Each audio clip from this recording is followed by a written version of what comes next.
Well, good morning. It is Thursday, February 25th. We are gathered for a morning devotion. Again, we are using Led for Everybody, the Gospel of Mark by N.T. Wright. And today's scripture passage is from Mark chapter 4, verses 1 through 20. And I invite you to read that whole thing, but the focus verse is from verses 1 through 9 of this passage, and that I will read. Once again, Jesus began to teach beside the sea. A huge crowd gathered. So he went into a boat and stationed himself on the sea. With all the crowd on the shore looking out, he taught them lots of things in parables. And this is how his teaching went. Listen, he said. Once upon a time, there was a sower who went out sowing. As he was sowing, some seeds fell to the path, and the birds came and ate them up. Other seeds fell on the rocks, where it didn't have much soil. There was no depth to the ground, so it shot up all at once. But when the sun came, it was scorched and withered away because it didn't have any roots. Other seed fell in among the thorns. The thorns grew up and choked it, and it didn't have any good crop.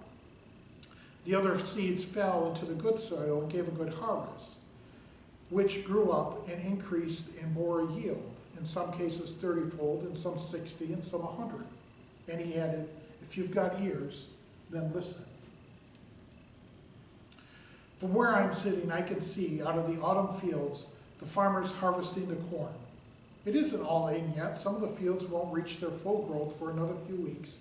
But when I walk down the lane or drive through mile after mile of golden grain gently waving in the wind, there's a strong sense of fulfillment.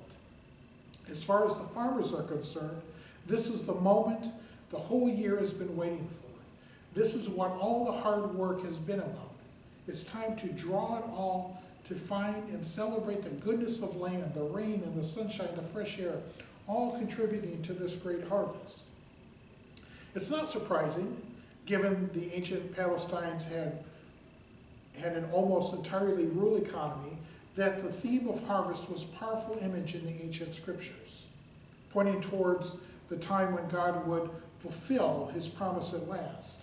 What's more, when things had gone badly wrong, when God's people had gone away and into exile in Babylon, some of the prophets spoke not just of a coming harvest, but of a fresh sowing.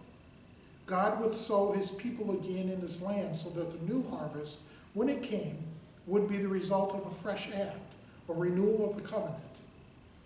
This, I believe, is what Jesus chose to speak about. And Mark chose to highlight this idea of sowing, of seed being sown, and much of it apparently going to waste. With this famous parable, Jesus is saying two things. And the crowd was eager for the first, but not for the second.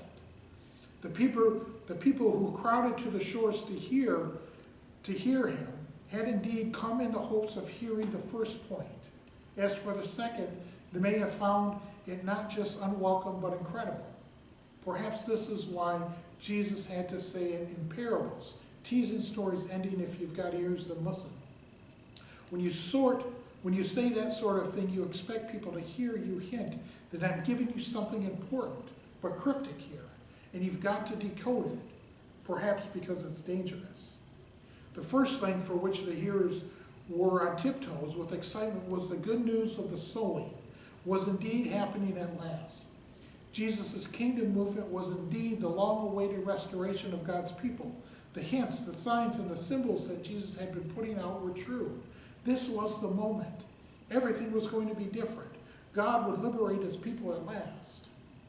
But the second, so surprising and unwelcome, was God's great kingdom action. Bursting in upon through Jesus' words and work was not having the effect that one might have imagined. The seeds were being sown, but lots of it seemed to be doing no good at all. Birds were eating some. Other seeds produced quick-growing plants without roots. Other seeds were choked by thorns. Jesus is under no illusion. He wants his hearers to be clear as well. Yes, this is God's long-awaited new work. But no, it doesn't mean that God's people can simply be affirmed or their national aspirations underwritten as they stand. As the ancient prophets has always warned, when God finally does the new thing he promises, it is bound to be a work of judgment as well as mercy. That is what Jesus' contemporaries, just like us, don't want to hear.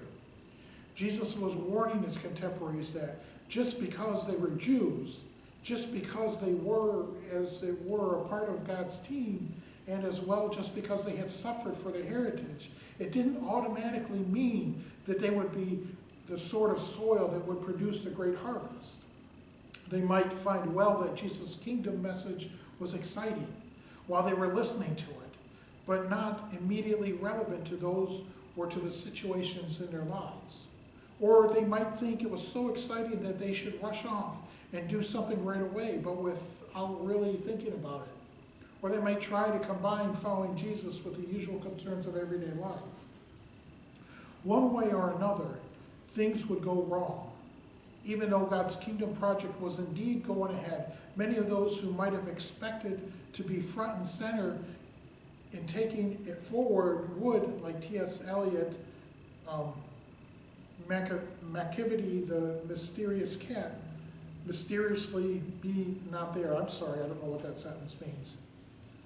Now this, I believe, was a very specific and urgent warning for Jesus' contemporaries. God's kingdom was going ahead. There really would be a bumper harvest, 30-fold, 60-fold, 100-fold, but they might not be a part of it. However much they thought it was theirs by right, or however much enthusiasm they felt for it at the moment. As so often, however, what was specific to Jesus' first hearers can then be translated as the message we need to hear and to speak today. Anybody who knows the state of Christian faith and life in the wider world today can be in no doubt that, despite the decline of church attendance in the Western world, the seeds are being sown in all kinds of ways.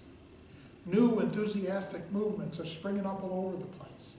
This parable issues a warning, not least to the leaders of such movements. How deep are the roots going? What protections are you offering against birds and thorns? Today's excitement can easily come tomorrow's boredom, or worse. Some of the new atheists were once, for a short while, keen Christian, evangelists, church planters, and pastors. So today, grant us, Sovereign Lord, to nurture the seeds of the world and guard it and let it grow, and to bring forth a harvest to its glory. So just to summarize this, so the parable of the sower, we know that story in the seeds.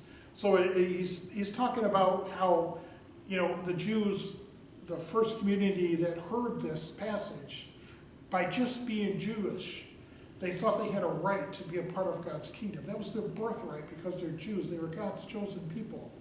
And this idea of sowing and reaping and harvest, that was God's symbolism of gathering all his people together. And so thought they were going to be a part of it, but Jesus says no. There are going to be those amongst you that get planted in bad soil.